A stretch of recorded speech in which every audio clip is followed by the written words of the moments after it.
I grew up in St. Paul, Minnesota. I moved to Minnesota when I was 12. Yeah. Minnesota's weird, man. Minnesota is just a bunch of malls and moose and Michelle Bachmann. But the weirdest thing, in my opinion, about Minnesota is that it has the largest population of Somalis in the United States. In other words, when people move to America from Somalia, a majority of them move to Minnesota, which is insane. Like, I don't know why anyone would move to Minnesota, let alone people from East Africa, right? But then I thought about it, and I've come up with a theory, and I think it's pretty airtight. This is my theory. I think, like, 30 years ago, there was some jerk like me from Minnesota in the Peace Corps, and he was sent to Somalia. And while he was in Somalia meeting all these new people, he started complaining about the weather in Minnesota, because that's what you do when you're from Minnesota.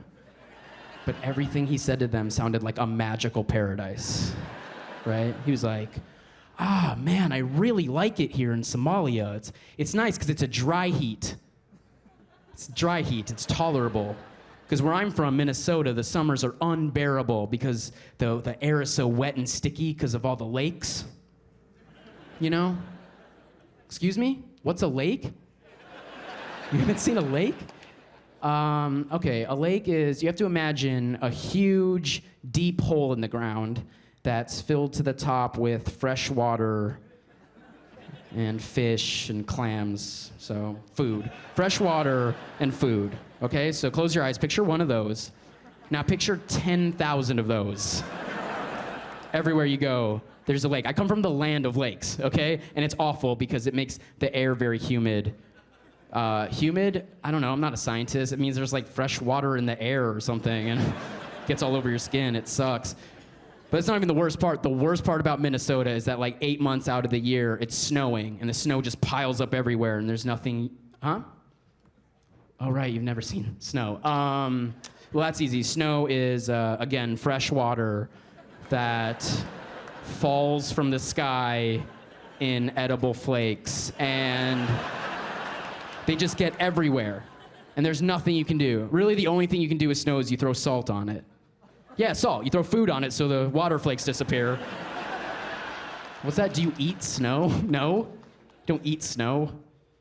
The only thing you do with snow is you roll it up into balls and make little men out of it. And then you decorate those men with clothes and food.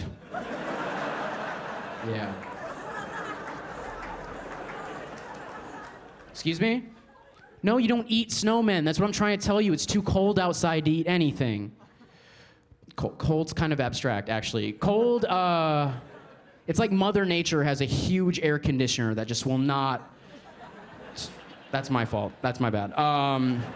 Those are metal boxes that you put in your window, and you plug them in. They run on electricity. Dude, I don't know. First, you have to harness the power of a river, and then... that turns into lightning you control with your fingertips. It's really not that cool. Don't know why everyone's dancing. And they all moved and went to junior high with me, so. Do you guys like food? Yeah, we can get on board for food. I'm on the road a lot, and the only way I know I'm going into a halfway decent restaurant is if I see that little red sticker on the front door of a restaurant that says Zagat rated. It's very comforting. You know, you're like, oh, Zagat rated it. How nice. But they never say what the rating is, which I find odd. That's like going into a bar wearing a t-shirt you made for yourself that just says AIDS tested. You're all cocky about it, like, what up? Girls coming up to you, like, what were the results?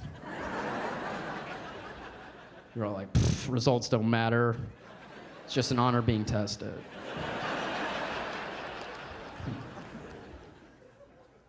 Any vegans in the house? Any vegans? Silence. Either there are no vegans or they passed out because they're anemic. Passed out like half an hour ago. I saw this hilarious news story on TV recently about vegan sexuals. Have you guys heard that term? I did not make that up. That is a real thing. A vegan sexual, according to this news story, is a vegan who's decided he or she is only gonna have sex with other vegans. Vegan sexual. And when I saw that, I was like, oh, that's weird, because I thought we already had a word for that, and it was vegans. No one wants to have sex with a vegan. Like, I've never been at a bar and been like, oh, dude, look, that girl's only eating cabbage and almonds. Bet she smells great down there.